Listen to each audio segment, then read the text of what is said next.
When you decide to take on a pet, you're giving yourself a huge responsibility. While it's no skin off your back to set out a bowl of food and water for an animal and keep them indoors, to your pet, it means the world.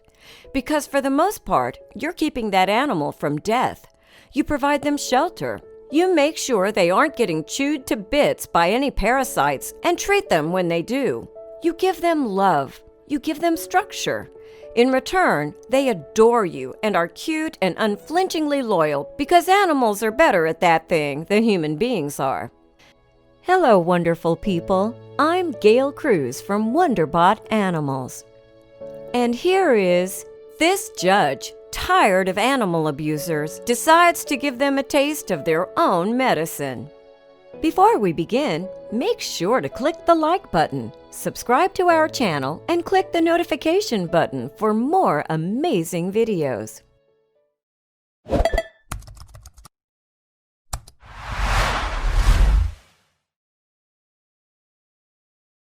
Sadly, many humans who take on pets don't take that responsibility of caring for them very seriously. Some of them neglect their animals, keep them in cramped spaces, keep them locked up, keep them outside in the cold. They don't clean them, they don't get their fur trimmed, they don't take them for checkups, and don't feed them properly. The punishments for animal neglect, even if it's reported, and even if people are found guilty of it, aren't very strict. They're not enough to stop people from getting a cute pet or puppy and then quit taking care of them properly when the responsibility proves to be too much for them to handle. But Ohio Judge Michael Cicconetti, who's had compassion for animals from a very young age, is looking to change that by doling out sentences to give animal abusers a taste of their own medicine.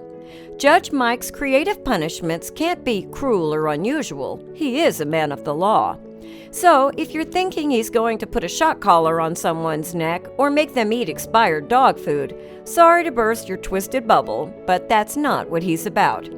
But they are pretty unique and perfectly fit the circumstances of the offending animal abusers.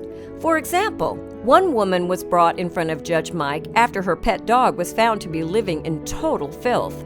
Abhorred by the circumstances she forced her pet to live in, Judge Mike decided to let her see what it would be like to live in total filth herself. I want you to go down to the county dump, to the landfill, and I want them to find the stinkiest, smelliest, god-awful odor place they can find in that dump, and I want you to sit there for 8 hours tomorrow to think about what you did to that dog while you smell the odor. If you puke, you puke. There was another instance where a woman took 35 kittens and just left them in the woods to fend for themselves. Judge Mike not only fined her and sentenced her to jail, but he also sentenced her to spend a night in the woods, cold and alone herself.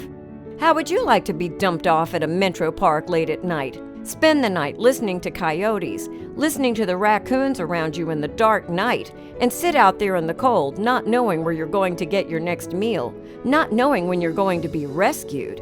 Judge Mike isn't doling out these sentences simply because it's a case of satisfying eye for an eye justice. He genuinely hopes that these creative punishments open the eyes, not only of the individuals who abused their pets, but for others who hear of them. He noticed that certain individuals were repeat offenders and wanted them to truly understand what they did wrong. Since word is spreading about his unique approach to justice for animals, Judge Mike hopes that more and more people realize that animal neglect and abuse is a crime, a serious crime, and that all living things should be treated with respect. He's also pushing for mental evaluations to be made mandatory for individuals who are brought in for animal-related crimes, and that a registry of repeat offenders will be stored in a database, much like sex offenders, so people who have a history of violence or abuse against animals aren't legally allowed to own one. A visit to his Facebook page, Judge Mike Cicconetti Rhett, reveals that there are tons of people who support his creative approach to doling out justice. There are some people who are evaluating whether or not his particular punishments ultimately work. Turns out that Judge Mike's entire career was defined by his unique approach to sentencing, and it doesn't just pertain to animals. Painesville Judge Michael Cicconetti has become a national folk hero for his quirky sentences. But does his unconventional approach really work? What do you think of Cicconetti's approach? Give us your opinion in the comment box below.